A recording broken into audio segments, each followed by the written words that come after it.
Welcome to day 2.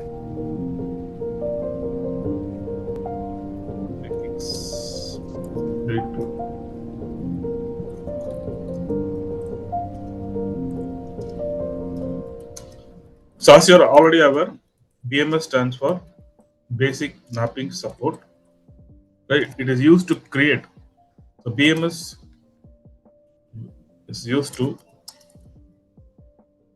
We'll use assembler macros. We'll use assembler macros to define a map set.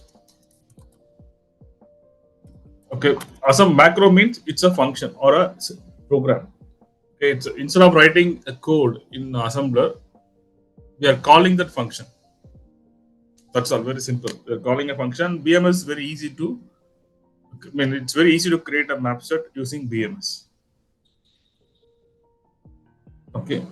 Usually, in assembler macro, we have a coding rule. Okay, we have a coding rule.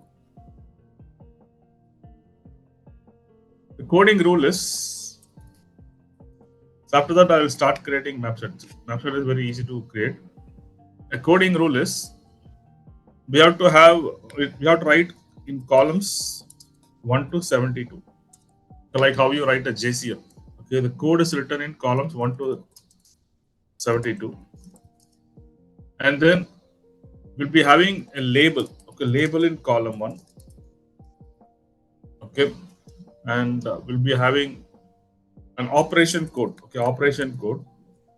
But we call as opcode in column 10.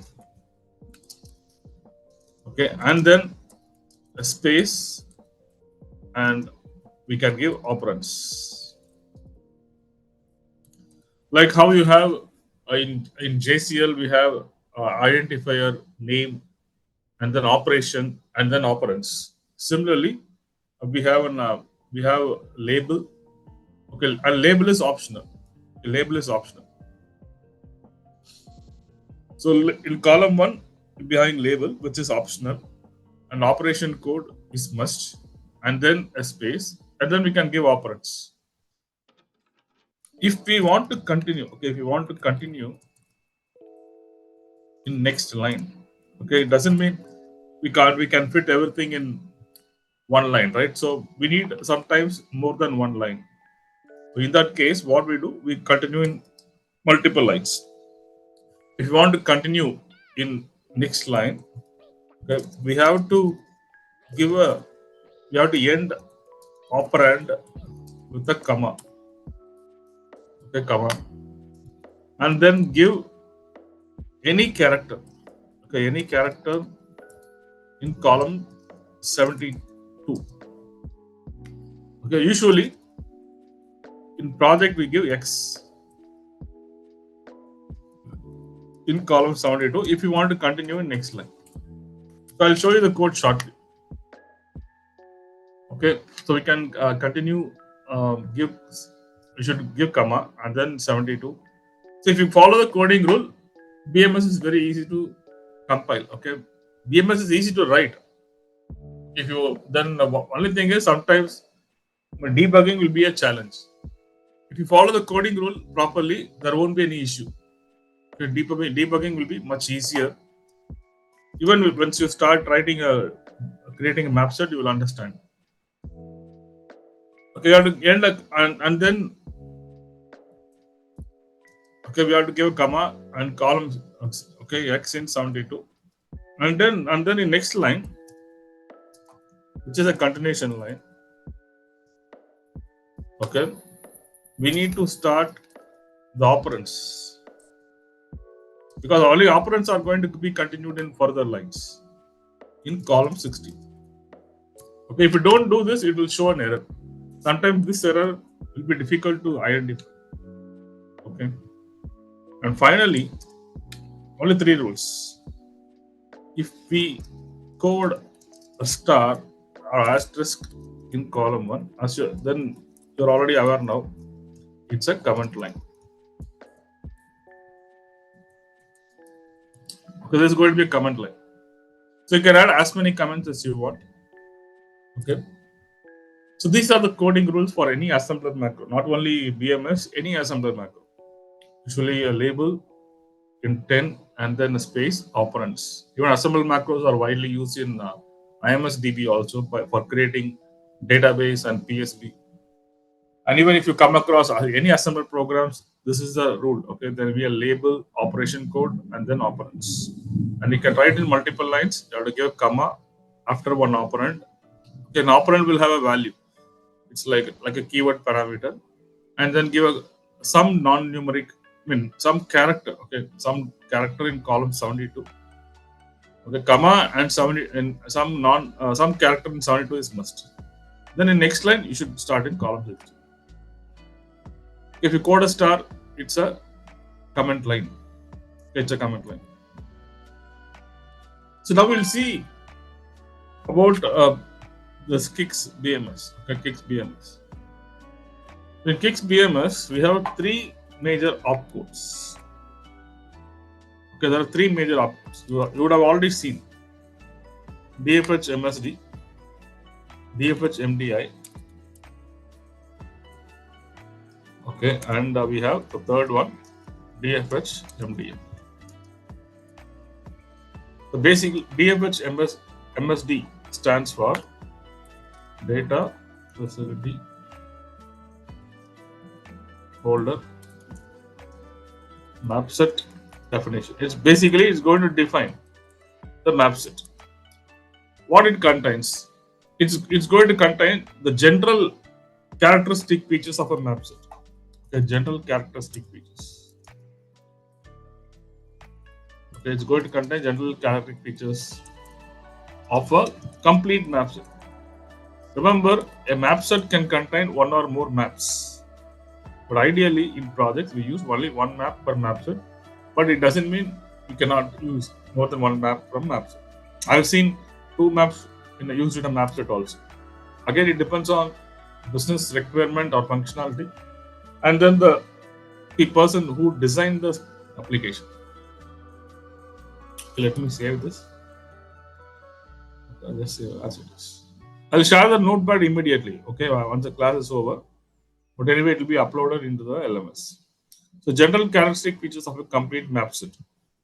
Okay, and then like what? Like which language we need to use. Okay. Whether we need to create only physical map or symbolic map. I'll tell you what is physical and symbolic map. It's an interview question. Okay, whether we want to create physical or symbolic map. Okay, or both. Okay, can we use color and highlighting attributes? Okay, in after 2000 they introduced color and highlighting. So physical or symbolic map or both. Color and highlighting attributes. Okay, and it can contain some additional attributes like free keyboard. Do we need to give alarm when the mapset is sent to the screen, etc. So all general attributes for the complete mapset is defined in DFH MSD macro. Okay, and then so next macro is DFH MDI. Okay, this is going to define the map. Okay, there will be one map, one DFH MDI. Okay, we have to code one DFH MDI per map. If there are more than one maps in a map set, we need to have multiple DFH MDI. So what does it contain? Basically, it's going to contain the size of the map. Okay, size of the map. Okay, size of the map and the position also. The starting position. Okay, for example, usually we give size as 24 rows, 80 columns. Okay, usually if you are going to have one map per map set, okay, one map per map set, which is quite common. The size will be 24 rows and 80 columns. Okay, 24 rows and 80 columns. And starting position will be first row, first column. So we have to give like this. Okay, first row and first column. If you are going to have one map per map set. Okay, then comes DFH MDF. The DFH MDF stands for Map Definition Field. Okay, data facility holder, Map Definition Field. We are going to define the field. So as I told you earlier or yesterday, we have different types of fields. Okay, we have display only fields. We can call it as labels also. And we have data entry fields. Data entry fields. So data entry fields could be either input or output, or it could be IO fields also. IO fields means it's used for input as well as output. Okay, so these are different fields. Okay, we are going to define in a Mapset. So here, I'll remove this label. Okay, display only fields, data entry fields. So display only fields will be protected. Okay, like what already we said, protected. And data input data entry fields, the input field will be unprotected. Okay, because user has to type. Output fields are protected. IO fields means will be unprotected because it's going to use in both the operations. Okay, so display only fields are protected. User cannot type. It's just intended for display only. Data entry fields can be either input or output or IO. Remember a very simple thing.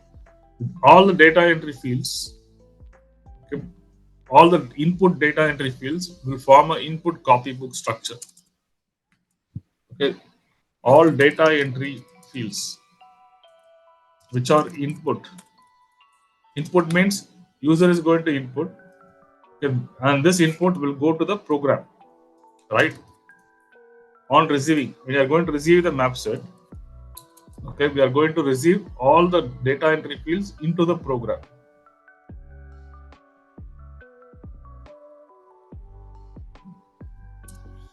So we are going to receive. So it's like reading data from a file. A program reads data from a file, one record into the program storage, and then apply the logic. Similarly, a CICS program, COBOL CICS program, will be reading all data entered by the user, okay, in the data entry input fields. Okay, data entry input. I'll write like this. And how it's going to come as a copybook. Yeah, as a copybook structure. So we are going to have two structures. One is input copybook structure. Okay, input copybook structure, which is going to be nothing but data entered by the user. This on receiving, this structure will be this structure will be filled with data and comes to the program. Okay, and the reverse. After processing, what we are going to do? Then we are going to process the data after receiving. Okay, then we'll send the data from the program to the screen. Okay, now this command is sent. Like it's like read and write. So we are going to read from a file into the program. Instead, we are going to read and receive data from Mapset to the program. Again, it's going to be a just input copybook structure. Even for reading also, we are having a copybook structure, right? If you are going to have a file, input file and output file, we are going to read data into the input copybook structure. Then we fill the output copybook structure, write record, logical record from output copybook structure. Same way, yeah, all the data which are entered by the user, okay, will be forming a structure. That copybook structure will come to the program for processing and will be processing. Then we are going to send the data back to the screen. Okay, since we are going to have a date, okay, we are going to have a field, okay, in a copybook structure. There will be labels. There will be a label for data entry fields. So in data entry fields, we'll be having labels will be present. These labels are nothing but copybook structure. which will be part of copybook structure. As I told you earlier, remember, these are opcodes. What is the syntax of an assembler language? Label, opcode, and operands. Okay. So this label, we are going to mention the label. Okay, customer number. We are going to mention label. That label is going to be a copybook structure. Okay, we'll see how copybook structure will be created by system. System is going to create. We are not going to create. Okay, we are just going to use. So labels will be present for data entry fields. Okay, for display only fields, no label. The label will not be present because display, it is intended for display only. Okay, we are not going to have this data into the program. Which data we need into the program? The data entered by the user in unprotected field, which are input fields or data entry fields. Okay, and then what data you're going to send back to the user? Again, the output fields.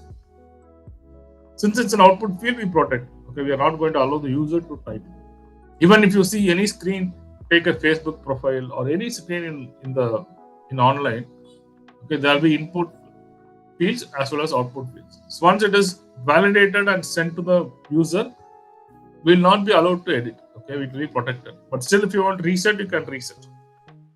Similarly, the input fields will be unprotected. It will be processed and sent, and the output fields will be sent back to the user, and it will be protected.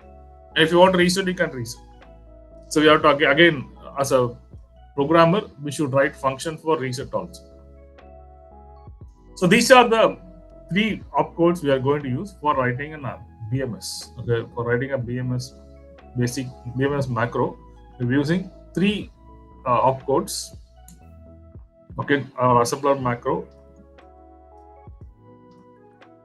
and DFH-MSD. Okay, data basically what Mapset definition, which is going to define the general characteristic feature of the entire Mapset. And for every map, we are going to mention the size of the map using DFH-MDA macro. And DFH-MDF macro will be used for defining every field in the Mapset. Okay. So let me get to the slide. Yesterday we saw some naming convention, how to create a map set. So we'll be having a screen title. These are some standard guidelines. Okay, it was given by Murak. The Murak is a famous GICS. He wrote many books in CICS and he gave a lot of standards. It was used by many companies. So that is screen title. We can have a map name just to understand what's a map name. Okay, if you have only one map in a map set, a transaction code also be part of the screen. This is a general. Okay, these are general standards. If you want, you can follow. Okay, and these are display only fields intended to give some information to the user, and these are data entry fields. And since it's an enquiry screen, we are going to give customer number as input, and we are going to get name and address as output. So in the input structure, we will be getting customer number. In output structure, we have to fill the name and address, and then send back to the Mapset, send back to the terminal. And again, this is a message. We write message into probably 23rd line. To be 23rd or 22nd line, you can have a message. Since the entire screen can be 24 rows and 80 columns. Okay, you can have 24 rows and 80 columns. So 24 rows and 80 columns. So we can probably have 75 bytes as a message.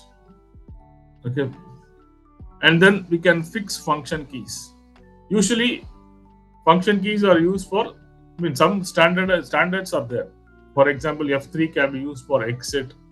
Exit means going to previous screen, like how you use in TSO. F2 means cancelling. Okay, F12, and usually F1 is used for help. And there are other function keys like F4, F5, F6. F9. So those can be used. So we can assign function for those function keys, and assigning a function is very easy in a program. So this is the general screen layout of a program. Okay, we can follow these standards. Okay, I'll come to the next screen, and we have some general coloring also. Okay, which color we can use for screen title. Okay, and turquoise means it will be like light blue. So we have reverse video. Reverse video means it will be like a negative of the movie, negative of film. Okay, negative of film. It will be reverse video. So these are some standards. In case, yeah, if you are going to create a new screen, okay, you can follow the standards. Okay, which color you can choose, and the color will work only in latest version of CICS. Okay. So if you want to use the color, we have to give an extended attribute in BMS macro. I'll let you know about that. And again, we have guidelines for function keys as well. Okay, F3 is usually for going to previous screen, and F7, F8 for scrolling. In case we have list screen, okay, if you are going to have a list screen where you're going to list the data in the program, there will be a page break logic. Okay, there will be page break logic. Okay, paging logic will be there. Probably at the end of the training, we'll see some paging logic. Okay, there we can use F7, F8 as a function. So, and these keys are available. Okay, F2, F4, F5 till F11, you can use whatever. For example, if you're going to have a screen to add, F4 can be add, F5 can be update, F6 can be delete. Yeah, something like that. So it's up to you. Okay, so these are the fields in the Mapset. So we have display only and data entry. Data entry either could be input. These are input, and this is output, and message is also output. Okay, every time we are going to send a message, either success message or an error message back to the user. Okay. So now one important thing about a Mapset. So in Mapset, before the field could be display only or data entry. Before the field, there will be 1 byte. This 1 byte is called attribute byte. Okay, this byte contains the characteristic features of the field. Okay, and this byte will be hidden. Okay, I'll just write it here. So we have some standards. Okay, standards that can be followed when designing a screen. So standards like coloring and function keys, etc. Okay, coloring and function keys, etc. So like color, extended highlighting. Highlighting means like underlining, reverse video, blinking. All these are highlighting. Okay, and then we have function keys. But these are some standards. If you want, you can follow. Next is attribute byte. So this is very important. Okay, after this, I'll start writing. I can show you the code also. So attribute byte is a byte. Okay, it's a 1 byte. It's a single byte that will contain the characteristic features. Okay, characteristic features of a label. Okay, of a field. Okay, either display only or data entry. Okay, display only or data entry, doesn't matter. It's going to, for every display only or data entry or any field in the map set, there will be 1 byte single attribute byte. So what does it contain? Okay, it is going to denote. It's going to denote what is the intensity, like intensity. Okay, intensity means whether it is bold, okay, whether it is bright or it's dark or normal highlighting, something like this. So if you open So there is one common, very most used map set. Okay, from that map set, we can easily understand how to design a map set. That most used map set I'm going to enter now. So this is the most used map set. You can see a title. There are display only fields. Okay, we have data entry field. So if I'm just see here. When I press tab, we are moving to all data entry fields. Okay, I can. So these are data entry fields which I can type. So if you understand this map set, you can create a map set very easily. And for all these data entry fields, there will be labeled because the copybook structure has to be formed. Because these are the value data to the program or data from the program. For example, if you're changing password, it's going to give some message here, right? Password, rewrite the password for confirmation. This is a message, output message. A message could be either at the bottom or at the top also. Okay. See, as a programmer, you can decide. Generally, in project, we'll give at the bottom. And if you see the data, all these fields, that's a color attribute. You can see this is white color. In fact, I changed all the colors. Okay, because since I do training, so I changed all the colors to white. Okay, we call white as a neutral. Okay, in fact, when you're declaring writing in BMS, we give neutral. Neutral means white. Okay, this is reverse video. It's called reverse video. So we don't have blinking. Blinking means it's a blink. Okay, blinking is not there. If this is blinking, it will be blinking. And did you see what's happening? If I type here, after I typing 8 bytes, the control comes to the next unprotected field. Okay, that's called auto skipping. We are skipping this cursor to the next unprotected field. Again, if you are typing some 8 bytes, which is the length of this password, the control comes to the next unprotected. Similarly, the control goes to next sector, unprotected. This is called auto skipping. Okay, this is called auto skipping. So for auto skipping to work, there will be a 1 byte auto skip here. And again, this byte will be, actually this will be 1 byte here, auto skip here, which is hidden, which cannot be seen. Okay, so for this screen, there will be 1 byte attribute byte here.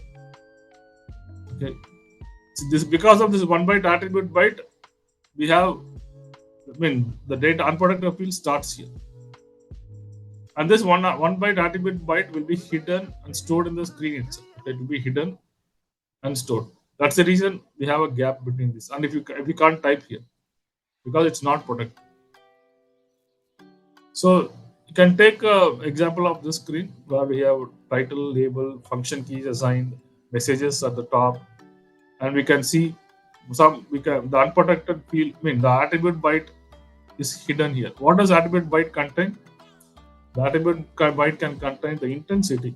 Okay, it's going to be bright or dark or normal, and it could have something called fset, which is MDT, that we'll see later. It's a big topic, and it's an important interview question also. And it will have information like whether it is protected or not protected. Okay, and whether we need to place the cursor, like initial cursor. Okay, whether we need to place the cursor in this field. So these are some attributes. Okay, these are some attributes which we are going to give when we are going to create the map set. Okay, we are going to give DFH-MDF macro and define any field in the map set. We are supposed to give all these data, and all these data will be stored in 1 byte attribute byte, and that attribute byte will be hidden, okay, just before the field. And there's 1 more byte here which is again hidden, and for this byte there'll be attribute byte here. Okay, there'll be a field called auto skip field which is hidden here because the intensity is dark. Or generally, if you don't give intensity, generally it will be dark. Okay, it will be dark, and there will be an attribute byte for auto skip field also. So we'll come to auto skip field later. Okay, so I'm going to press F3. Let me log on again. So if you understand this BMS, which we have just seen, the TSS session, you can easily create the Mapset very easily.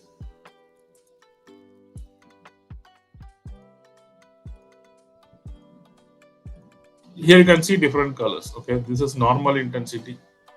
This is bright intensity. The normal means sometimes you can also have dark. Dark means we cannot see at all. Okay, I'll open this slide. So we have here, this is the attribute byte for INQ-map1 display only field. Again, this is an attribute byte which is going to, so it will be hidden. Okay, it will not be shown to the user. Similarly, this will be an attribute byte.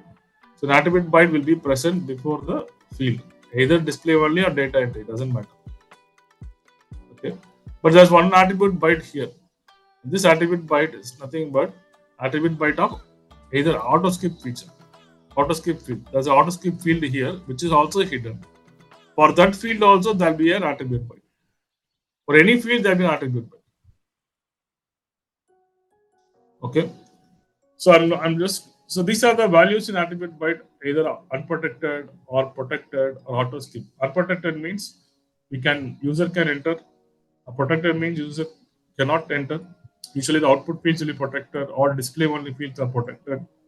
Auto skip means take the cursor to the next unprotected field. Then to the next.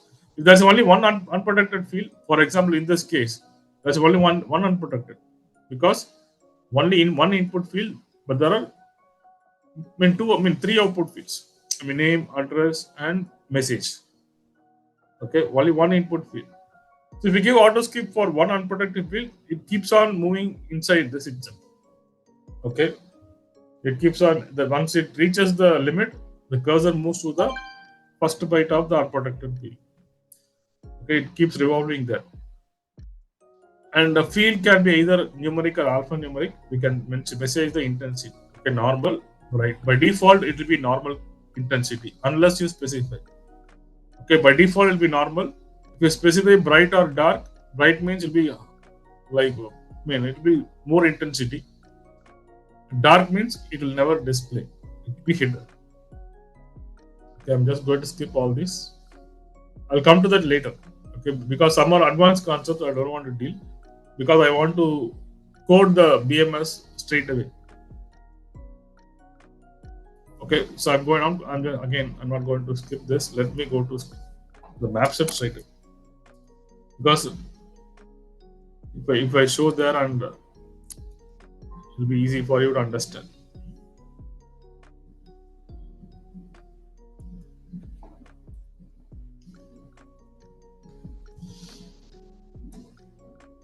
Okay, this is a simple screen.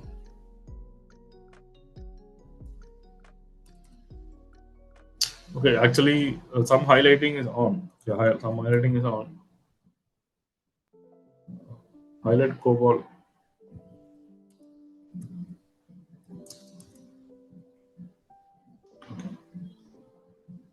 Okay, so here I told you about the macros. There are three macros. I'll give columns. So we have a label. We are going to have the operation code and then operands. Okay, operands you can align to column 16. Remember, whenever you continue in next line, you have to start in column 16. Okay, the continuation line. So this is our label. Okay, we have three macros: BFH, MSD, MDI, and MDF. There will be only one MSD. Okay, for entire map set. So we'll be writing the MSD first, then MDI and MDF. Okay, MDI is going to specify the attributes of the map. MDF is going to tell what are the display only data entry fields inside the map. If you have multiple MDI, there will be another MDI starting this, and finally we are going to close with another DFH MSD type equal to final and end keyword. Okay, so this is mandatory. So at the end, you have to give TMS MSD type equal to final end. And here, if we give star here, it means that line is a commented line. Okay, one star is enough in column 1 is enough. And did you see here? I didn't write the operands still here. So instead, I wrote operands in multiple lines. So when you are going to continue in the next line, we have to align to column 16. And when you stop here, you decide to continue next line, you have to give comma and then some characters. Okay, some character. Usually you give X in column 72. So you have to give comma 72 and continue in column 16. So these are 3 important things you have to follow, or rules you have to follow if you're going to continue the operands in subsequent lines. So here type equal to ampersand syspam means I'll let you know about this. Okay, it's a advanced topic. Basically, it's a physical map or symbolic map or both. Okay, I'll tell you about that. If you write ampersand syspam means it creates both physical and symbolic map. But you have to know what is physical and symbolic map, right? I'll let you know once we compile. So currently, we are going to just discuss about the syntax, how to create, compile, and execute. Okay, that's what we are going to focus now. And the map set could be either an input map or an output map or both input output. Okay, if you are going to have only input fields in the map set, it could be a mode equal to in. If you're going to have only output map, then mode equal to out. If you're going to have both input and output, you have to specify in out. Okay, so usually in out, any map set will be in out. Very rarely, okay, for example, here I'm pressing F1. In F1, it displays something. There is no end, we can't enter anything. So this is just an output map. Mode is out. We can't give any input. Okay. Otherwise, any map will be having input field as well as output. So we have to specify in out. Language could be either COBOL or assembler, PL bar 1, etc. Okay. So storage equal to auto means if you have multiple maps in a map set, all the map is going to use the same storage using redefines. Okay, redefines. So if you have multiple maps in a map set, all the maps will be using the same storage. Okay, it will be just overriding. Again, it's going to replace the same storage. Going to use same storage. Okay, like redefines. Again, we are not going to use multiple maps in a map set. TIOAPFX. Okay, terminal input output APFX equal to S means, well, I'll tell you about this. Okay, later. Usually in a symbolic map, there will be 12-byte filler which will be introduced. So system will use for storing control information. So this one you can ignore as of now. Language equal to COBOL, mode in out, storage auto means there are multiple maps. All the maps are going to use same map set. Ampersand system means it will create both physical and symbolic map.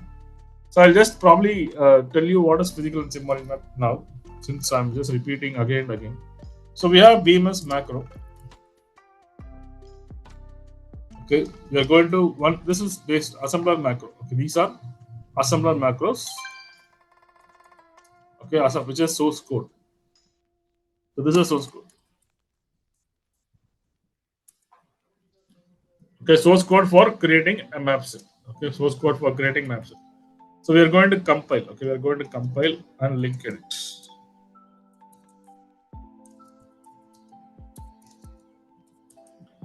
So after you compile and link it, it will create 2 outputs.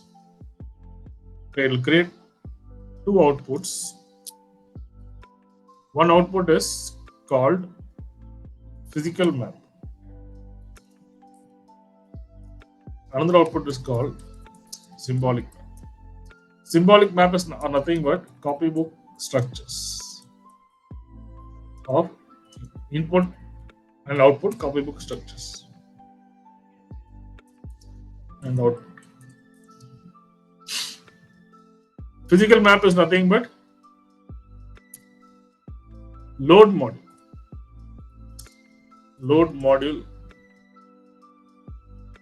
Okay, load module.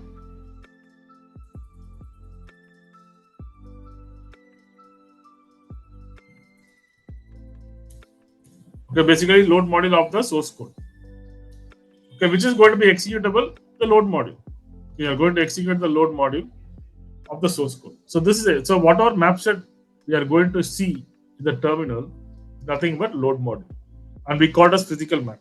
A physical map is nothing but the screen which user is seeing.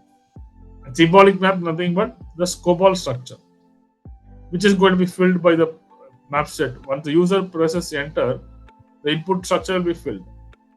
Then it goes to the program, and program fills the output structure. Send back to the map set. Send back to the terminal. Okay. So from terminal, we are going to user will fill the input structure, send to the program for processing. Program process data. You have to fill the output structure and send back the output structure back to the terminal. So this is nothing but physical map and symbolic map. Okay, since we are using the terminology very often, so I just start off.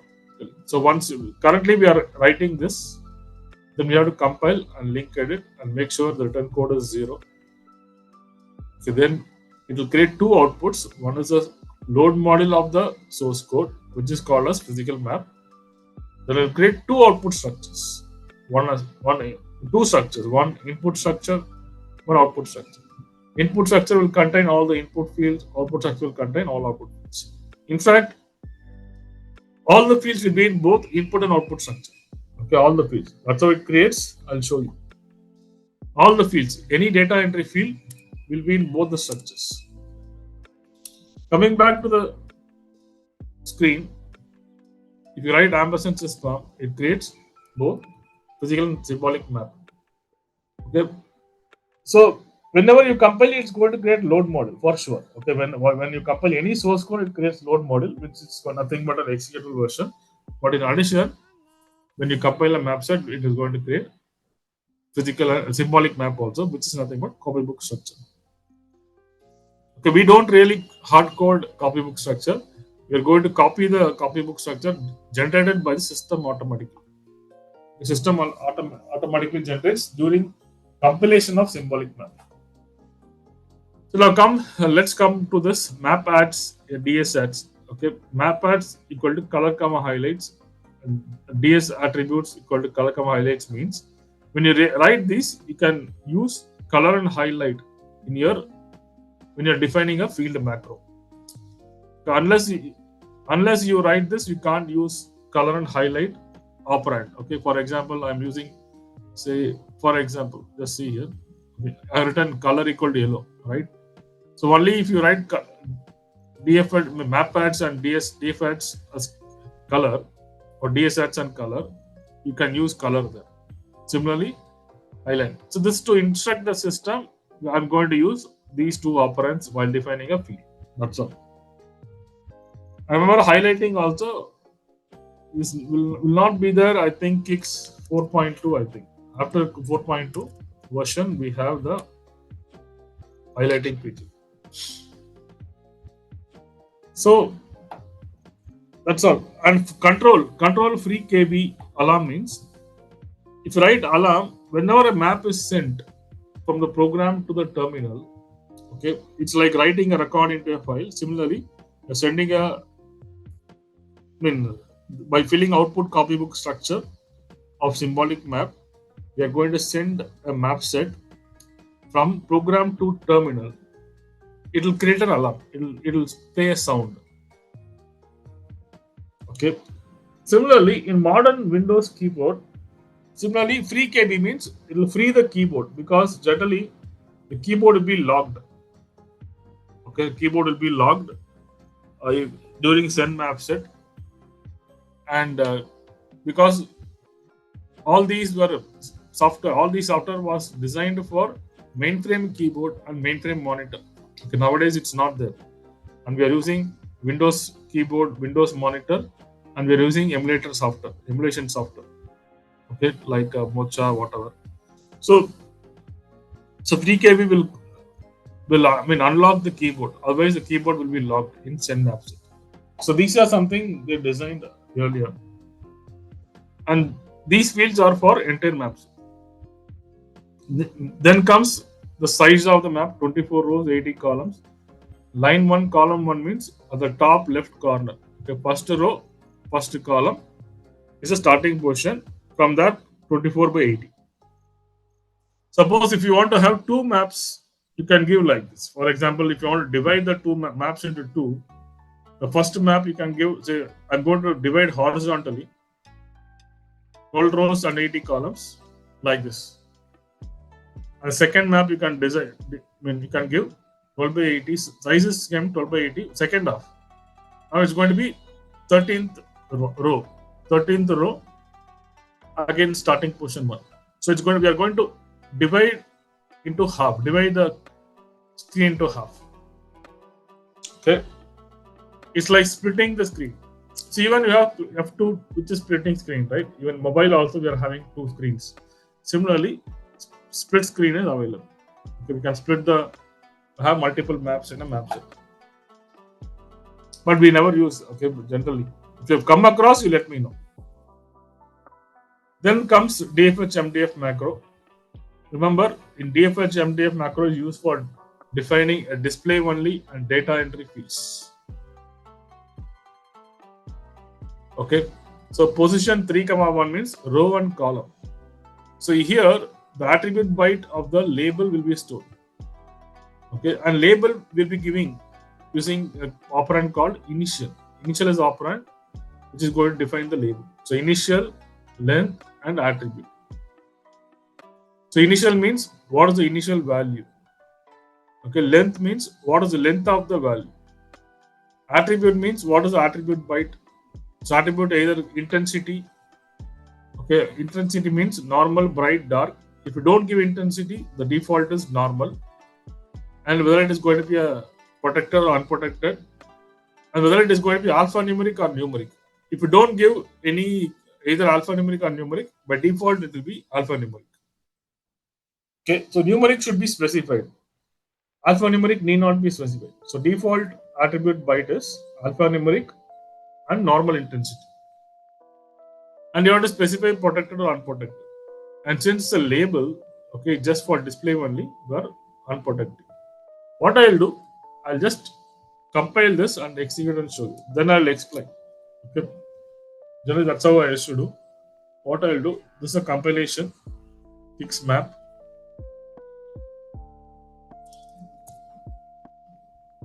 Okay, then you'll be understanding very easily. I will change in these two positions. Okay. I'll show the compilation. Probably I'll show you debugging also. If you go to spool,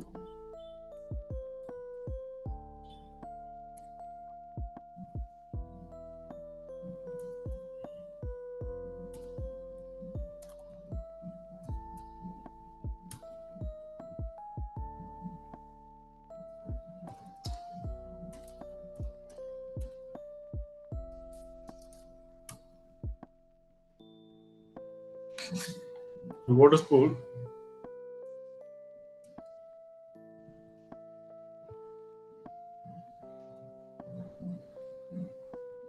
Just hold on. Let me compile again. I think CM, right?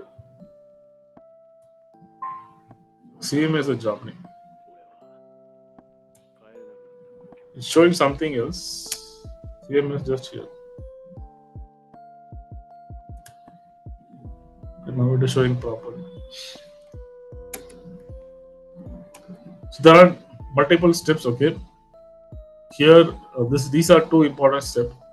And the final step will come create a symbolic map. A symbolic map is also called a dSect. Okay, I'll just write it here. This is the terminology of software. Okay, CSect and dSect.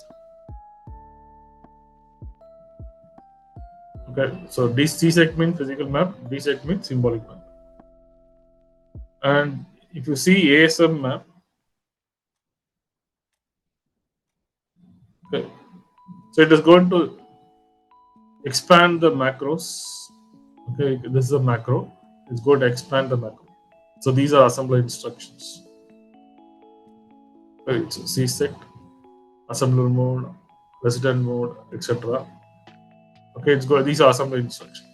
Go to expand and compile. So if you have any error, for example, let me create an error and show you. Let me introduce say comma here, for example. Okay, I'm going to compile.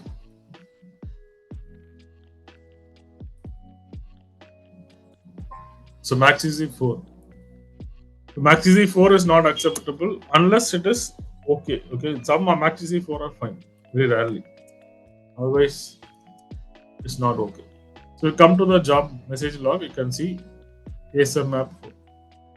So you have to come to ASM map and look for find asthma.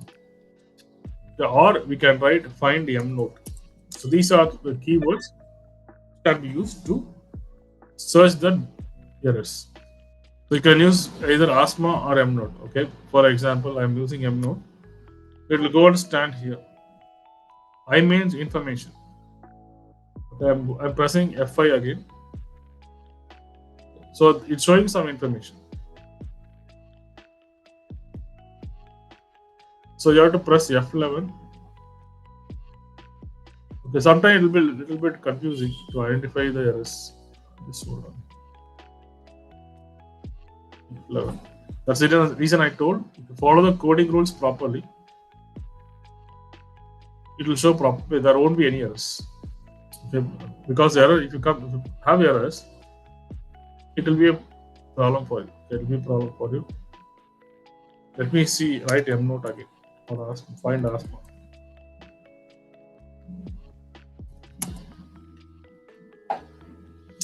So asthma gives a meaning. Okay, a continuation statement may be in error. Continuation indicator column is blank. Indicator column is blank. Okay, the continuation indicator is column 72. It's showing blank. Record 12. Okay, on volume. Okay, I'm pressing. So what you can do? You can. So the error will be either on the same line or before that or after that. Okay. Since we gave comma here, the error was shown immediately. Okay, after this statement, it has given a warning. That's the reason we got W4 return code 4. Okay, so you can use either find asthma or M note. Okay, I'll write unknown. So where we gave the comma. Okay, this is not. Okay, so it's in statement number 12. Okay, it's in 12th line. That's what. So the error is in 12th line, right? And comma. So just see here how it gave. W is a warning. Continuous statement may be an error. Continuation indicator column is not blank. Okay, because here we haven't given X here. Okay, but X should not be there because it's not a continuation line. So you have to basically remove this comma. And the error is in record 12. Okay, meaning line 12. So this is how it gave a information. So based on the information, you have to correct and execute, recompile again. In case if you face difficulty in compilation, you can message me. But if you follow the rules, it will be proper. Max is 0. I'm going to define this map set because this map set is a new map set. Did you see the mainframe screen I just showed? Hope you saw the mainframe screen. Because sometimes if you go to a slideshow in PPT, it will not show the other screens at times. Okay, I'm logging on now. OSRGS4. Water is the password. And I'm going to define the map CEDF. So this one I didn't tell you. The map set also will be treated like a program. Okay, map set also will be treated by a program. So it will be stored in PPT. SCADA define. Okay, program. Just hold on. Radar define Mapset. Okay, Mapset is OSA GSME. Group is OSA GS4. And give it some description. Okay, you have to give Mapset here. So it is defined. I'm pressing F3. Clear the screen. Sada. Install. Mapset, I think Mapset won't be there here.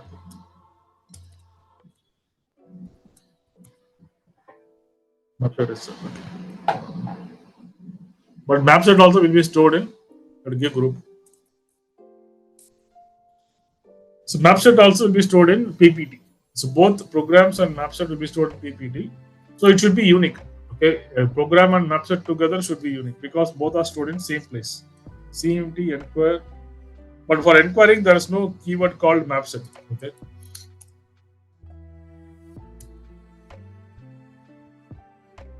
I think we don't have a Mapset enquiry. Right, Mapset. Okay. Mapset is not there. For enquiry, we have to give Mapset. No, we should not give Mapset. We should give PROG. Because we are going to enquire from PPT. That's the meaning. Basically, this is a Mapset. Now, there's a command. Okay, I'll just write the commands here.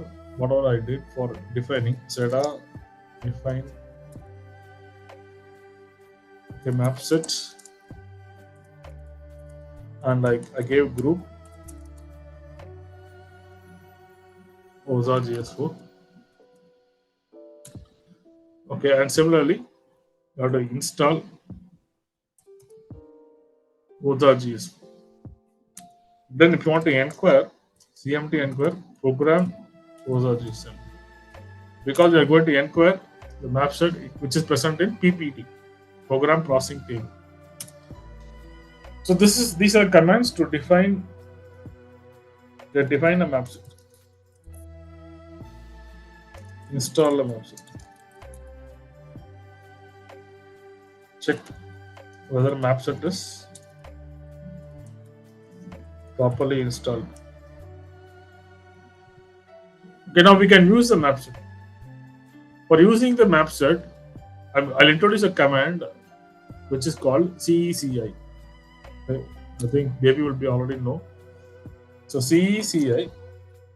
Okay, CECI stands for CICS Execute Command Interpreter. Okay, this command interpreter is very useful to test anything before writing a program. So we are going to use CECI command. Just hold on. CECI send map. Syntax is send map name. Mapset name. So what are the use of CECI? To test Mapset without writing a program. Because see, it will be very difficult to resolve errors if you test the Mapset after writing a program. So in CICS, since it's a real time, it's very complex. Okay, we cannot test everything, every resource through a program or through a transaction, because if there are multiple errors, very difficult to resolve. That's the reason we have a command interpreter. Okay, execute command interpreter. So using this command interpreter, we can interpret the command. We can execute every resource like Mapset. We can test the file, a KSDS file. We can test TSQ. We can test a TDQ. Everything separately outside the program. So without writing program, we can test everything. Okay, and then we can use all these inside the program.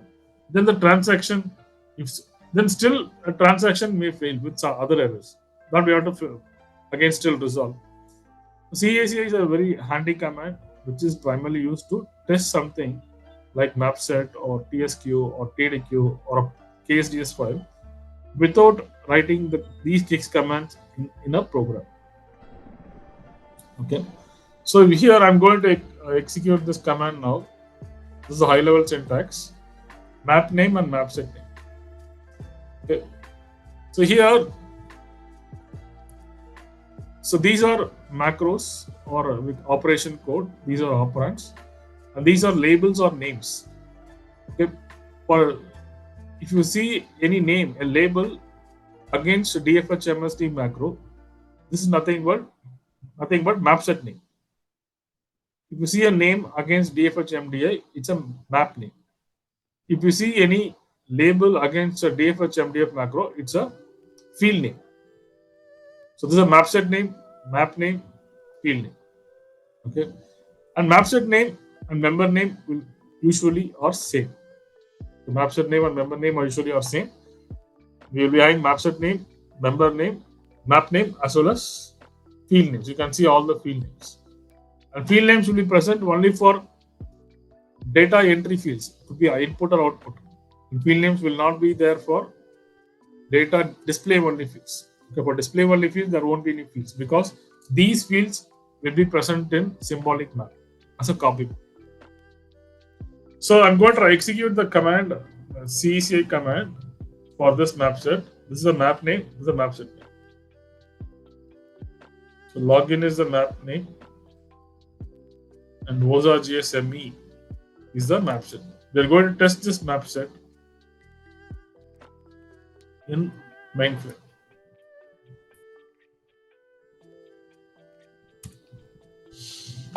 So whenever you execute a CICS command, it will stop before and after executing.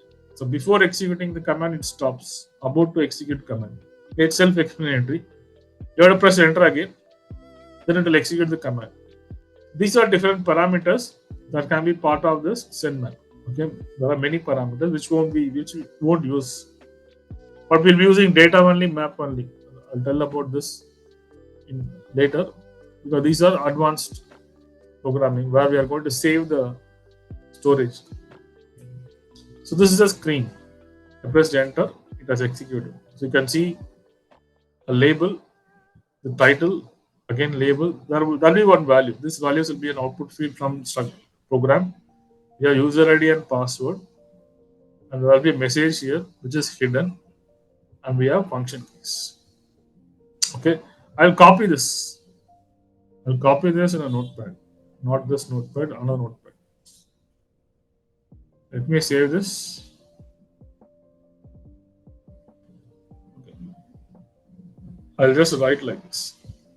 1, 2, 3, 4, 5. 1, 2, 3, 4.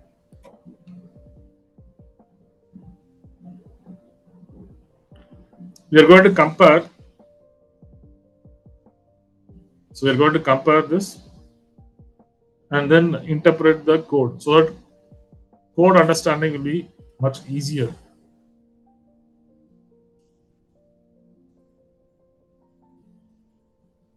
These are columns. Okay, I'll write the rows. So we have how many rows? We have 24 rows.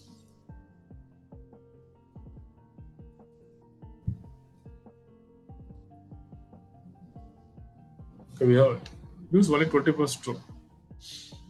Right, we didn't use the last 3 rows. Not an issue. I think no. I think you have to copy from here. 1, 2, 3. So first 2 rows are empty. This is the 3rd row. Okay. This will be 1. This will be 2, 3.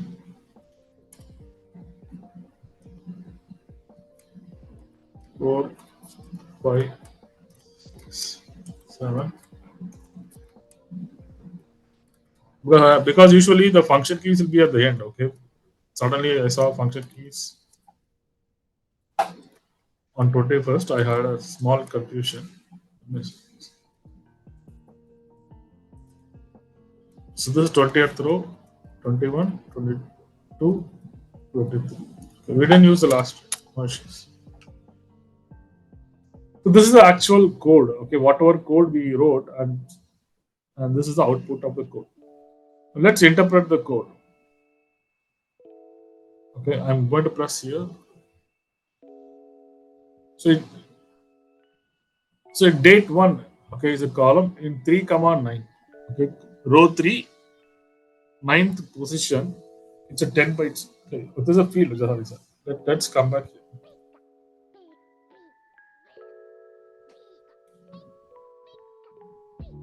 So first display only field is in 3 comma 1. So if it is 3 comma 1 means it will start from 3 comma 2, because in 3 comma 1 attribute byte will be stored, which will be hidden. Okay, from 3 comma 2 you'll be having 7 bytes. Okay, 3 comma 2. So you can see the screen. This is 3. In 3 comma 2 we have date colon. Okay, so this is the initial value of this display only field. It is length 7. You can count this 1, 2, 3, 4, 5, 6, 7. An attribute byte is protected and bright. Then we have data entry field. Okay, data entry field date 1. So where date 1 will come? 3 comma 9.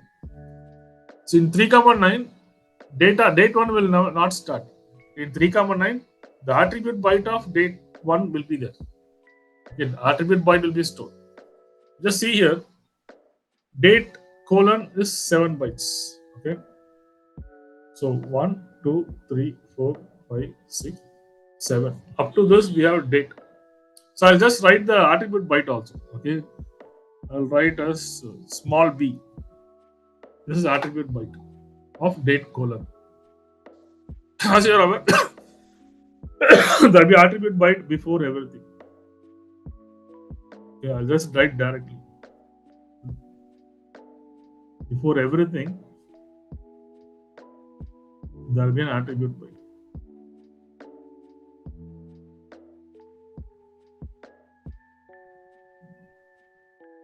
Okay, so this is 7 bytes. 1, 2, 3, 4, 5, 6, 7. Okay, then we have attribute byte of. Okay, this is attribute byte of the date field. Okay, attribute of date field. It's in 9th position. Okay, so date 1 is the field which is going to be filled by system, and its length is 10 bytes. Okay, length is 10 bytes because of the format, probably MMDD, CCYY, something like this. So this is 10 bytes, which is going to be in 3 comma 9. 3 comma 9 means in 9th position we have attribute byte. From 10th position onwards, we have this field. Okay, so 10th position onwards, we have the field. So this field will start from 10th position onwards, 10 bytes. So this will be a output field that is to be filled by program. Okay. Then user management screen. If you see user management screen, the attribute byte starts in 25. Okay. So and it's a same row. Row 3, 25 column number 25. Row 3, column number 25. User management screen. You can count this and you can give the length here. Even if the length is more than that, also not a problem. But initial should not be more than the length. Okay, whatever the length of the field you are giving here should not exceed the length. Then it is a problem. If it is less, not a problem. So this is just display only field. So that's the reason that there is no data entry field following that. Then we have 3 comma 61, which is time colon, again 7 bytes. 3 comma 61, row 3, 61th column. You see row 3, 60, 61. So in 61, which is stored the attribute byte. Then time, which is 7 bytes. Then followed by value. Okay, but this is going to be the. So this time is 7 bytes. Then a small attribute byte. Then which value? The time value. Time one is the field, label or a field name. It's 8 bytes. 3 comma 69 means it's 69 attribute byte will store, then 8 bytes. Say HH, MM, SS, SS, or HH colon, MM colon, SS. So this will start in column 70. Okay, column 70. So if you like this, HH, SS.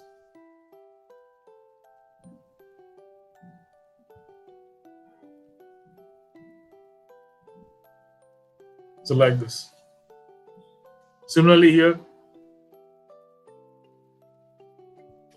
DD-MM-YYY.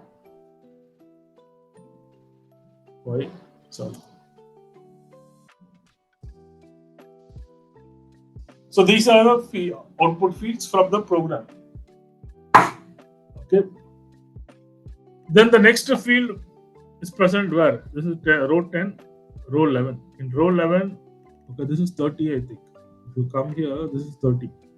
11, 30, we have attribute byte of user ID. User ID colon. Okay, then we have 11, 30. This is that be your attribute byte for user ID colon, and it is protected. Then we have 11, 41. We have the initial value. Initial value given as underscore. Okay, user ID. So this is a user entry screen for a say any program. So user should have it should be a proper user ID and password. They have to enter. It will authenticate. It will take you to the main menu. Okay. So here 11, 30 is user ID. Length equal to 10. Attribute equal to protected. Then we have the label or a field name. 11, 41. Initial value.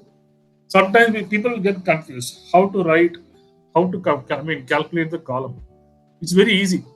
What you can do is you can just add this column along with this length and then plus 1.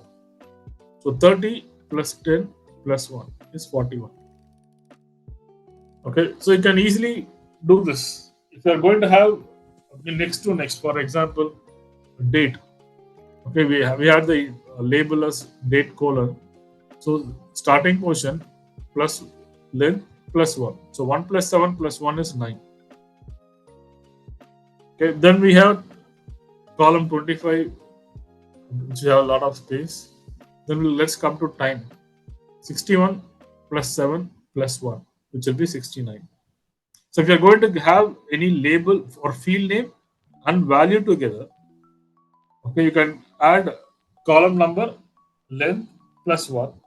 It will give the starting position for the next attribute byte. Okay, for example, if you give 68, what is going to happen?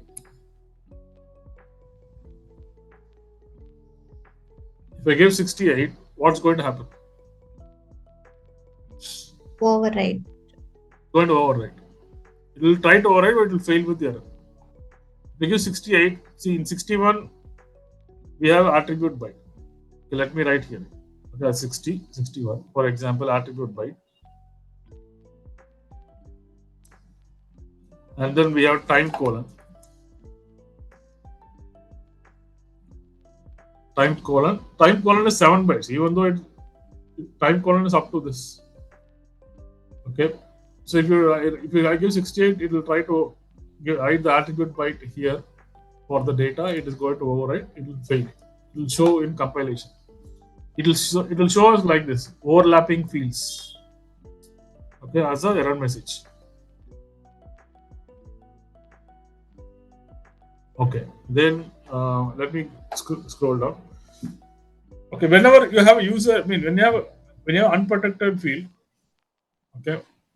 So whenever you have unprotected field, there will be one more field which is going to follow that field. That's called auto skip.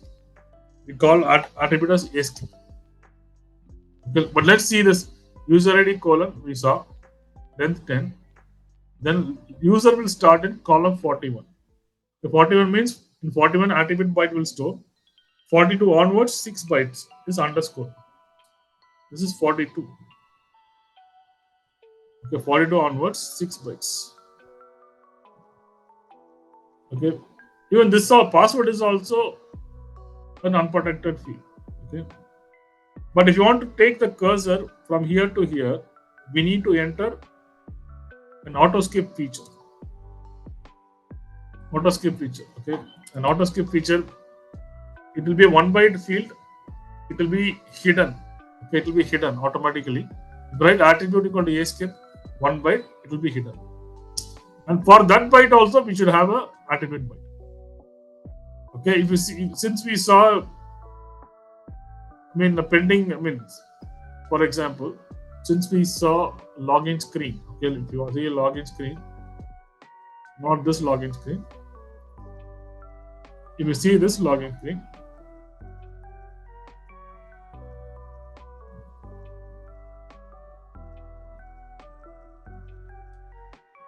we are going to log off. Let me log on again.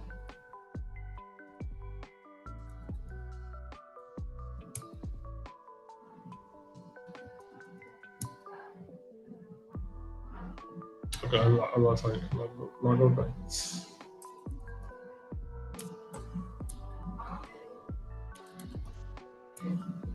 So you can see this.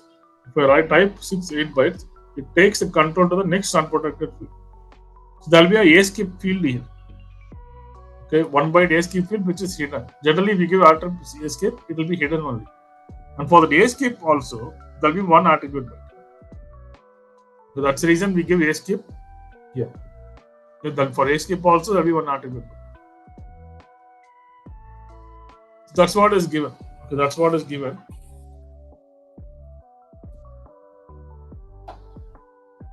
Let me log on again and go to the Mapset.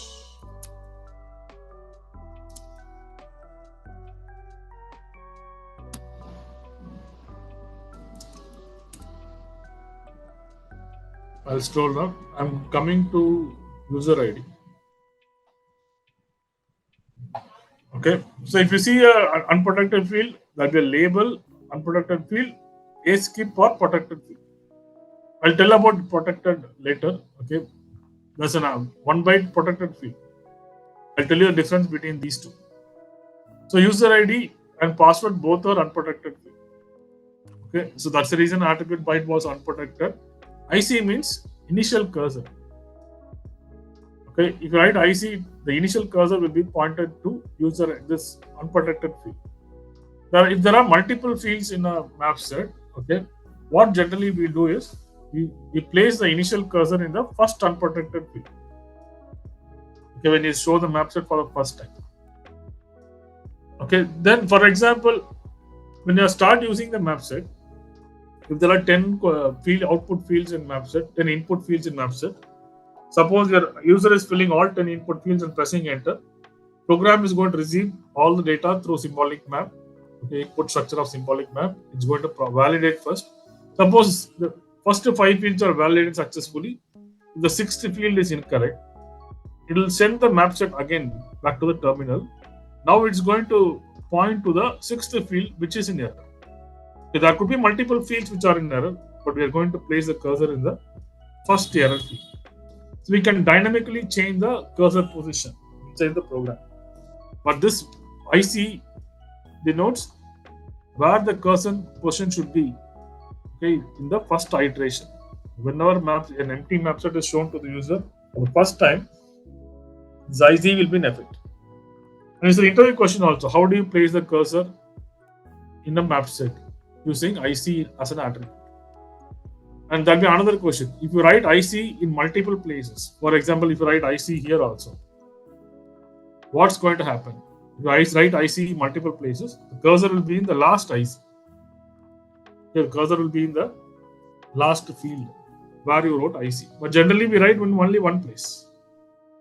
Generally, we write in only one place. Okay, here, even though we have an initial, okay, then you have to understand about this escape field. Escape means auto skip field. Auto skip field will take the cursor to the next unprotected field. Here, as far as the screen is concerned, we have user ID and password, which has to be entered by the user. These two are unprotected fields. After filling the user ID, the cursor automatically should be shifted to password. Okay, that's the reason we gave escape here.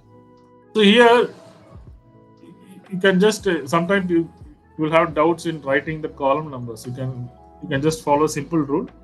You just add the column and length plus 1. Okay, 11, 30 plus 10 plus 1, 41. 41 plus 6 plus 1 is 48. So otherwise you might be overriding the fields, overlapping the fields. So user ID is over. Then we have password. So in password we have a label and a field name. Then escape or protected field. But here I have given protected. Protected means cursor will stop here. Okay, if you write escape, again the cursor will go to the user ID field. Okay, since I wrote, for example, if I'm typing this, just see here.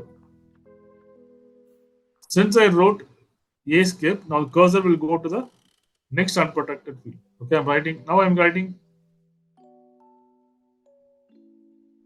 It has stopped. I can't type anymore.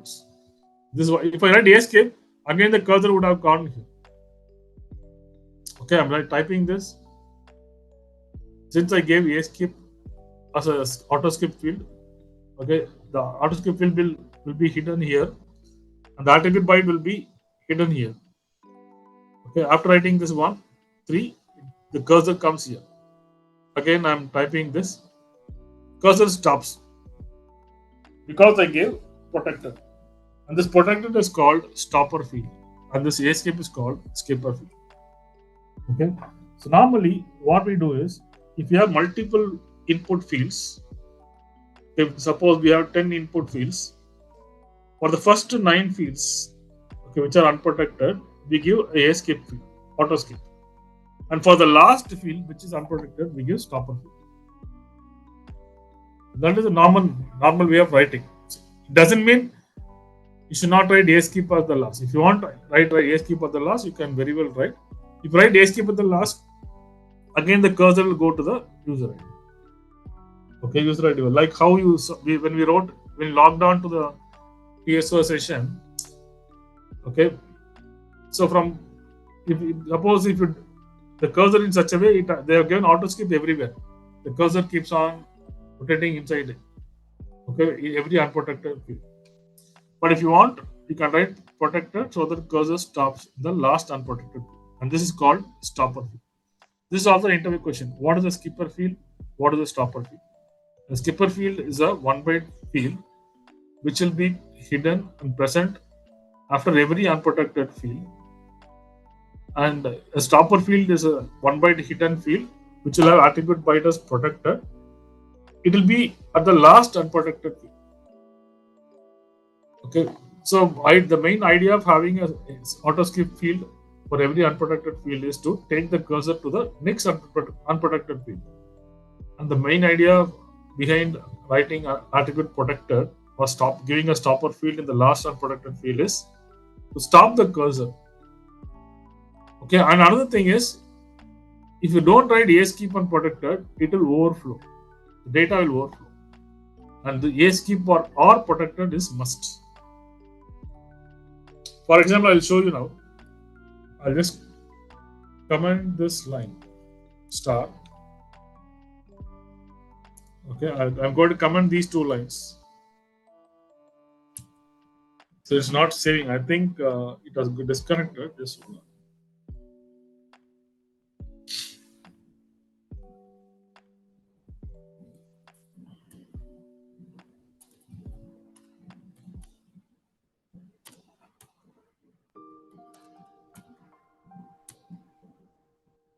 So let me comment this out.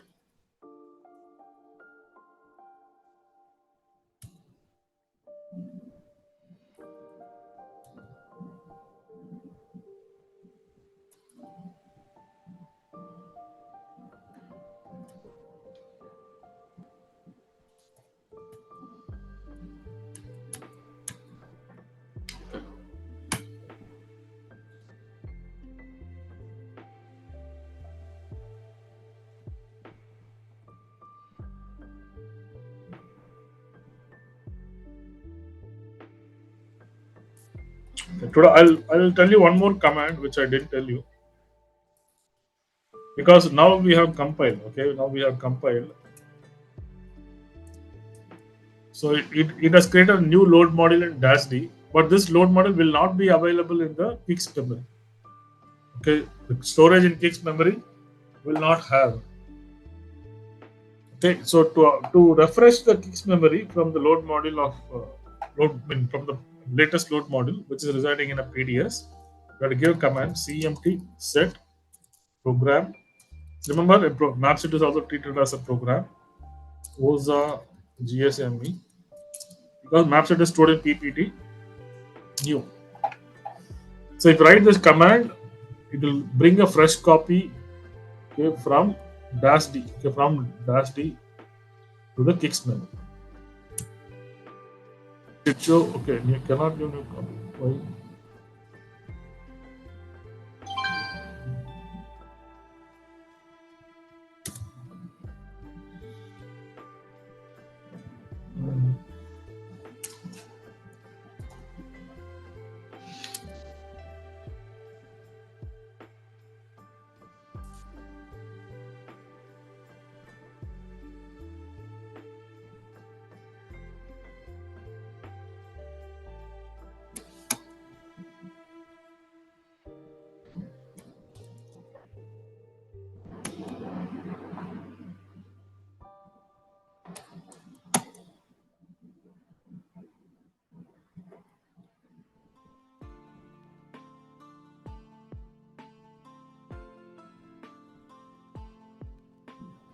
Just hold on.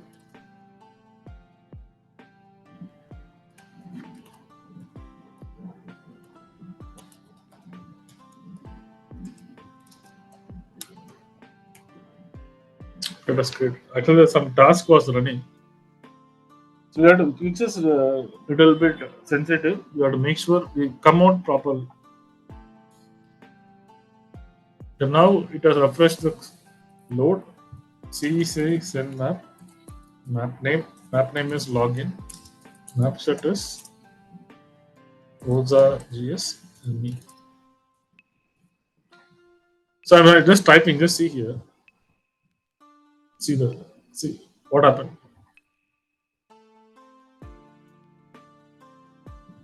So if we don't write skipper and stopper field, this will be happening. So skipper or stopper field is must for every unprotected field.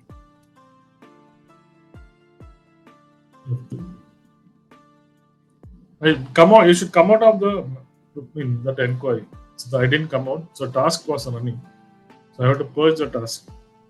So what you're supposed to do, you have to remember, for every unprotected field, we should have either a skipper field or a stopper field. Otherwise, cursor overflow will happen. So this is basic. Then what skipper field will do? It takes the cursor to the next unprotected field. A stopper field will take the cursor to the will stop the cursor. Okay, then we have in 23.2 we have help. Okay, its length is 18 bytes. 2 min, it will start from column 3. Okay, so 23. So this is 1, 2, 3. Okay, similarly this is 1, 2, 3. So this starts in column 3. 23rd column 3 F1 help. Similarly F2 and then F3. So, okay, here this is message. These are fields. Okay, these are fields, and then okay, we have message 22,1, which is hidden. Okay, which is hidden. It's not hidden means the label is present. You should fill the value. These are output fields. Okay, 22,1, 22,1, 22,1 means 1. We have an attribute byte. So we have an attribute byte here. Then we have message. Message is for 75 bytes. Okay. So customer user ID is incorrect, password is incorrect, something like that. So you can write a message here for the screen. So what is the length of the message? 75 bytes. Okay. Finally, we have to give type equal to DFHMSD, type equal to final and end. So ampersand syspa means it will create both physical and symbolic map. In-out means input and output map set. It has both input and output fields. Language. Storage equal to auto means both the maps. If it has more than one map, Everything is going to use same storage by redefining PIO PFX. I'll let you know. It will create a 12-byte filler in symbolic map. I'm going to show the symbolic map now. Okay, it will be used for storing some system information and color highlight. Both these two are necessary if you're going to use highlight. Highlight you can use either reverse video or blink or underline. For example, like this. Here, date one. Date one is a value, right? You can write highlight equal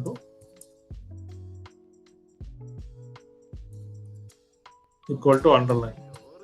These are keywords. Similarly, reverse. Highlight equal to reverse. Highlight equal to blink. Okay, color you can write. If you want to change the color, you can write color equal to yellow. So we can use all these colors. Whatever colors you are seeing here, all these colors can be used. Neutral means white. Turquoise means this color. Green you can use. Red you can use. Yellow you can use. And by default color is blue. Okay, default color is blue. Okay, we saw that CECA send map login Mapset OSA GSMB enter. Here the default color is blue. It shows a white color because I changed the settings. Okay, the blue it will show us white because of settings changes. But otherwise it will be blue. You can try in your main field. Okay. So remember, for every field display only or data entry, there will be an attribute byte which will be hidden. And the starting portion and row and column, whatever we are giving in BMS, is nothing but the position of the attribute byte. Then the actual value will start. Okay, and remember, whenever we have unprotected fields, we should give either skipper field. We have another field also. Okay. I'll write a stopper field. So we have skipper and stopper. A skipper field will have attribute equal to a skip. The stopper field will have attribute as stop, protected. If you write a here, you can write. So if you write a here, after typing here, the cursor will go to here. Okay, automatically. If you write yes here, the cursor will stop. That's all, nothing else. But one of these two fields are necessary for every unprotected field.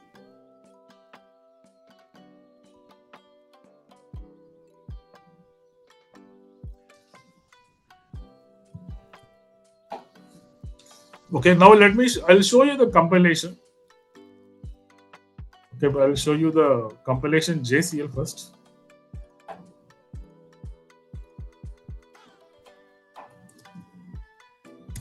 So if you see here, this is the program. This is a maps. This is a BMS we are giving for compilation. Okay, and the load model is created in this library. So this is pointed to the CICS region job.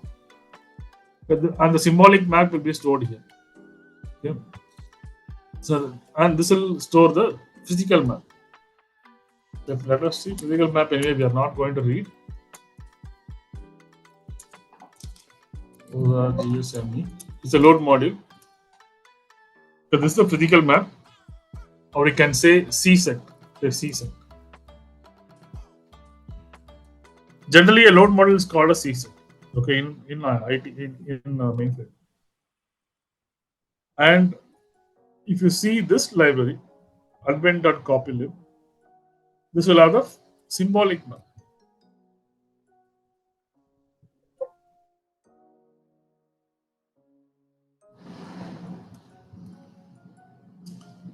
Okay, it'll have different structures. So this filler 12 bytes is because we wrote TIOFPFX equal to yes, which will create 12 bytes filler. Okay, I'll just clear something. So, yeah.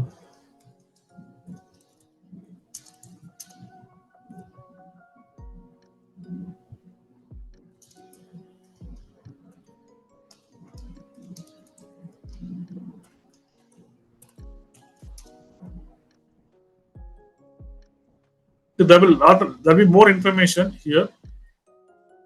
Let me delete all these.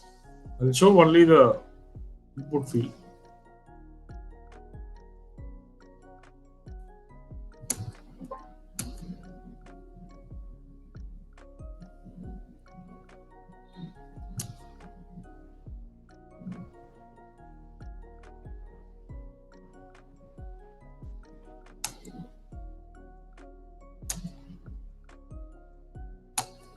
Okay, you can see the structure. Okay, you can see the input output structure. Date 1I. These are input structure. Login I is the input copybook structure. Login O will be the output copybook structure. When you're receiving the map set, you're going to receive in login I.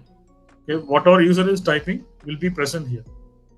And in as far as CICS is concerned, in symbolic map, all the data entry fields will be present both in input and output structure. Don't ask me why, because we are not mentioning anywhere. This is input, this is output, right? We are mentioning this is an unprotected field. Okay, it has a field name. We are mentioning it has a field name, and it's either protected or unprotected.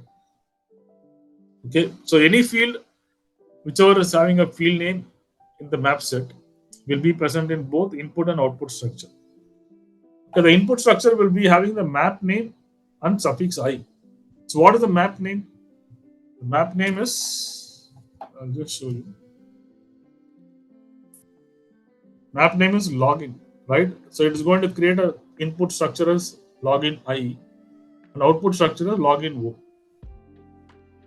So what does login I contains? All data entry fields. Okay, date 1I, time 1I, user I, pass I, message I.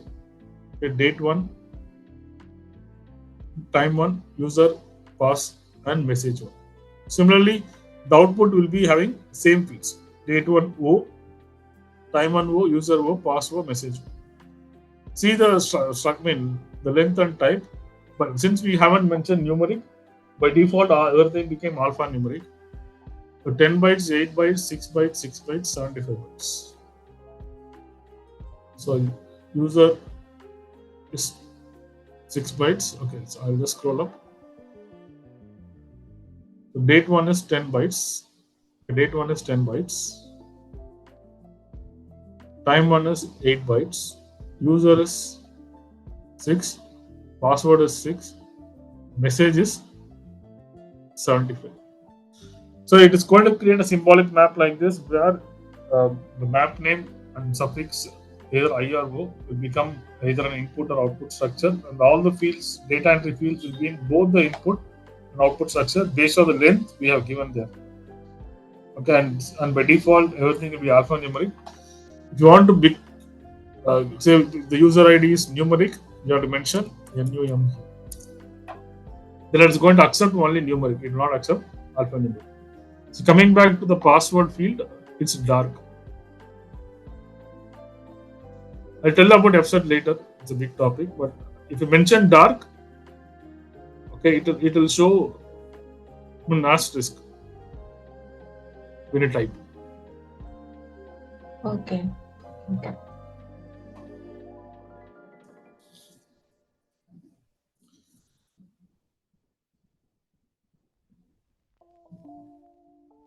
So what we did from the morning, we just saw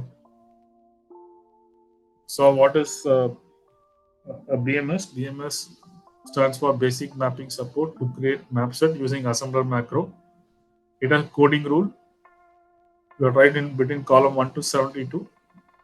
So label will be entered in label or a field in column 1, then opcode in 10, and then operands followed by that. Operands are okay. I'll just write it as you can write anywhere, but the continuation line one is 16. Operands are, since as a standard, I'll write operands in column 16.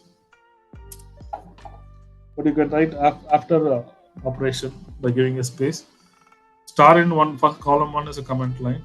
You want to continue, give a comma, give a character in column 72. Usually you give X in projects, and depends on project to project.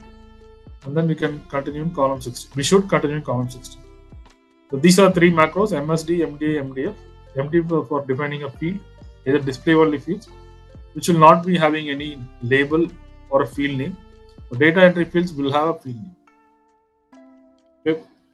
So field names. So field names will not be present because these are not going to be having any data to be processed in the program. Okay, and we saw about attribute byte, which is an important byte, which will have the characteristic features, and every bit in attribute byte will have some meaning. Every bit in attribute byte will have meaning. Probably we'll see attribute byte in to some extent. Okay, and this will be hidden in the screen. Okay, it will be stored in the screen just before the field name. When you compile a macro, assemble a macro, okay, you are going to get two outputs. One is the physical map stored in CICS load module library, and a symbolic map will be stored in copybook. The symbolic map will have two structures, input and output structure. Okay, and the field names and map, the structure name is based on the map name and the field names you have mentioned in the Mapset. And these will be used for programming. So the input map or input structure will be filled on receiving the map set into the program, and output structure can be filled in the program and be sent and can be sent to the terminal. And these are some commands to define an entry in the tables, PPT tables. Even Mapset is also going to be defined in PPT. So there is no separate table for Mapset. Okay, we should define an install so that it is active for usage. Then we can inquire and see whether it is properly installed. Then we can test the Mapset using CECI command. Okay, so we need not write a program to test the Mapset, and the command is very simple. So these are bit positions in attribute byte. As a programmer, we need not know, okay, but we have to know about MTT. Every bit has some meaning. These are colors available: correct, pink, blue, turquoise, green, neutral, and these are the extended highlighting. Both are available only after a specific version of CICS. And if you want to use this, you have to mention map ads and DS ads in the DFHMSD macro. Then you can use color equal to whatever color you want. For every field you can use highlight equal to underline, etc.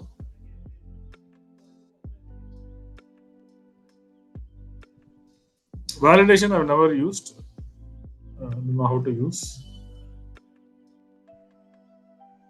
That is also an extended attribute. Print no gen.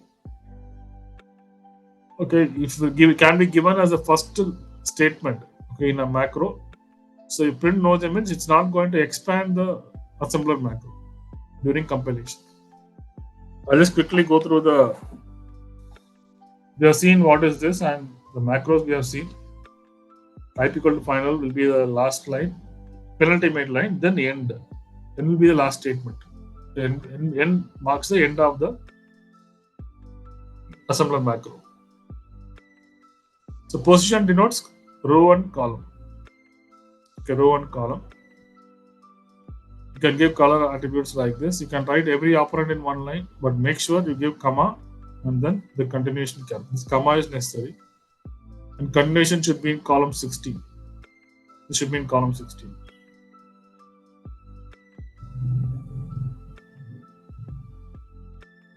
These are various values. Understand CISPA means it will create both symbolic and physical map. Dsect means it will create only symbolic map. A map means it will create only physical map. Okay, we never use these. Every time we create both symbolic and physical map. We can use COBOL, assembler, PL, C, C++. And again, mode in means it has only input fields. The out means only output fields. In out means both input and output. Okay, everything will be in out one except for the help screen. Okay, terminal we can write TN3270. In olden days, people used to write, but it's not really required. Control free KB we used, alarm we used. Storage equal to auto means if we have multiple maps, it's going to use the same storage. Color and highlighting, you have to give both these fields, then only you can use color and highlight Highlight. This is the highlight spelling. Okay, I think I wrote incorrectly. It should be HILIGHT.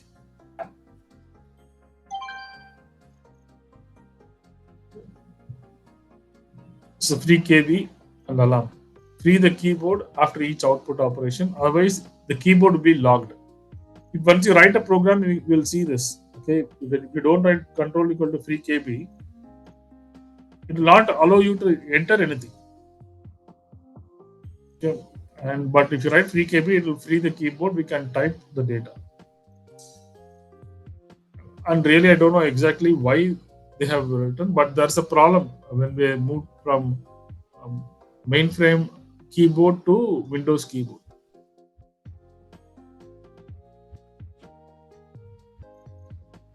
Okay, map pads. Okay, map pads is physical map. DSRs is symbolic map.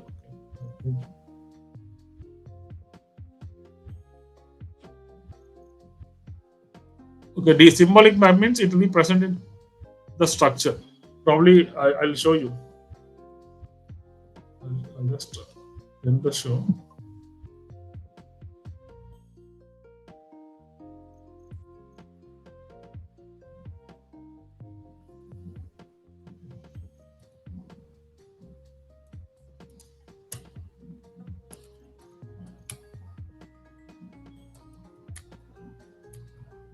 If you open this, if you see the output structure, login row, this is color, this is highlight.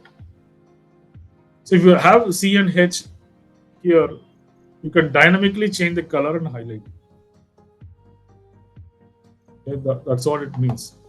Only if you give DSADS color highlight, you'll be seeing C and H in the structure. What does it mean? You can change the color dynamically. If you don't give DSADS, whatever color and highlighting you are fixing, okay, in the map set is final. You can't change dynamically. But usually, what we change is we change color also, because generally what we do, there are multiple fields we are entering. 10 fields we are entering, and the 6th field is in error. What we do, we place the cursor in the 6th field, okay, in the second iteration, and we change the color to red color, or we reverse the video, usually red color. So if you can change the color, you can change the color provided you have to write DSADS so that you can change the color dynamically. Okay, and we can very well place the cursor easily. Placing the cursor is very easy. All these we have seen, same repeating. Okay, size.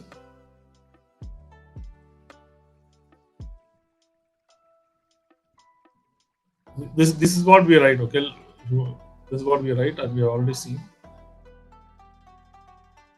Okay.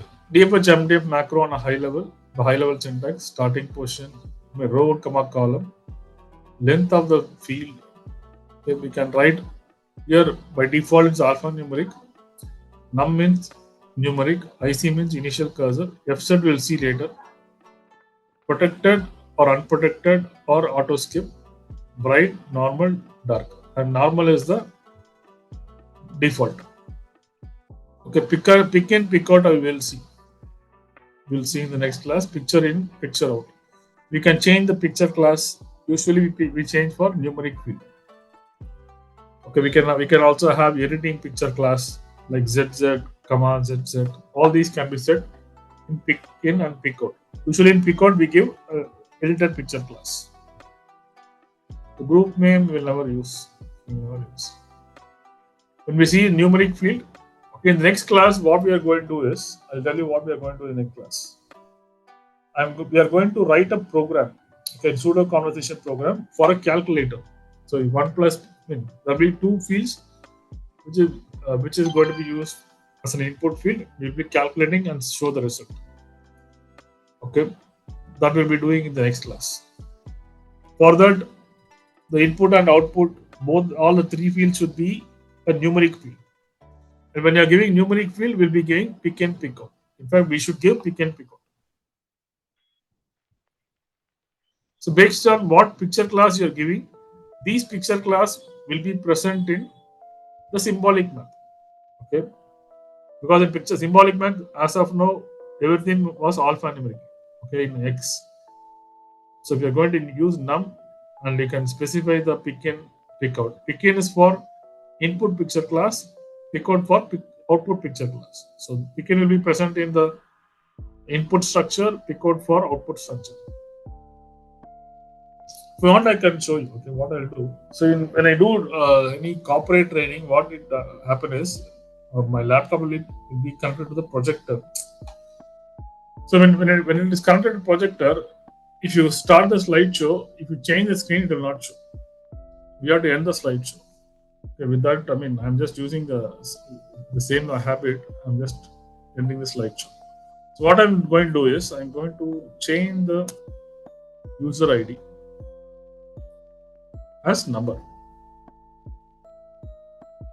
Fset, comma, NUM,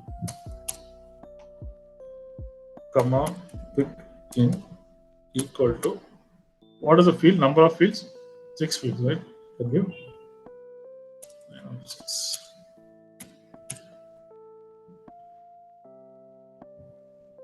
You can write pick out also.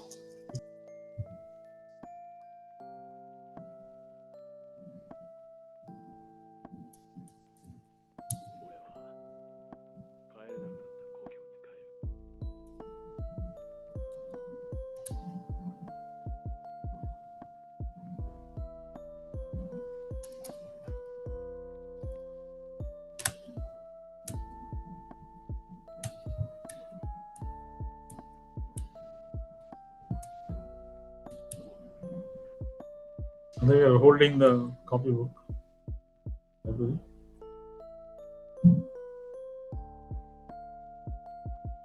Let's see the copybook structure.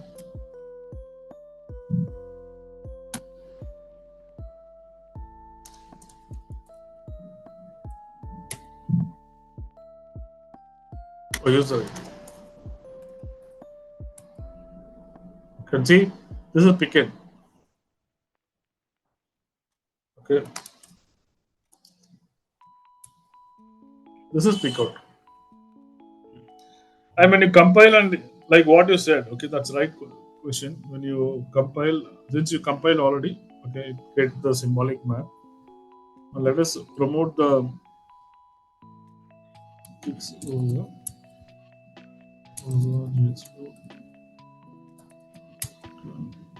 CMT set program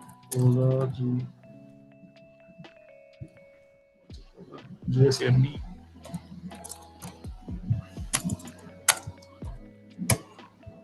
F3 CCI send map login Mapset or JSME. Now I'm trying to enter, just see here. I'm trying to enter ABCD and say numeric code. And I'm trying to enter number. It's working.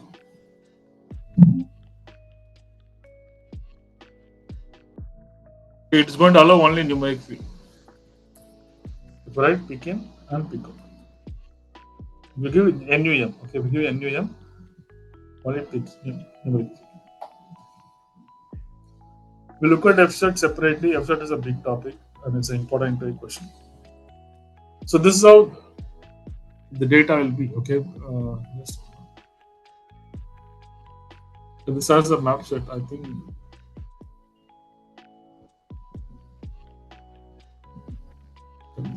so. All these are not required for this compilation of map set.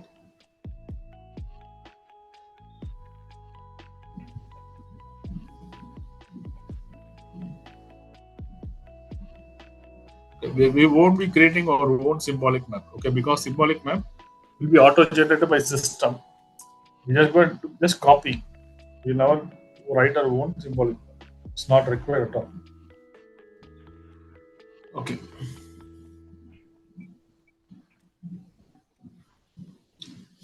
I think this is enough for today. So what we saw what is BMS, how to create a map set. Okay. So what you do as an exercise, probably I'll give it here. Create a employee Enquiry screen. For employee, add screen, not inquiry. Add screen means there will be multiple input fields. Okay, emp ID 6 bytes alpha. Okay, emp name. I'm just typing in the chat. 20 bytes alpha. Emp phone number. 10 bytes numeric. Project. 10 bytes. 15 bytes. Okay, alpha and M. Okay, salary. 10 bytes numeric. So we need to have message also. For every screen, a message is required. So what do? You create a PDS and you can look at the program. That's all for today. So this week you practice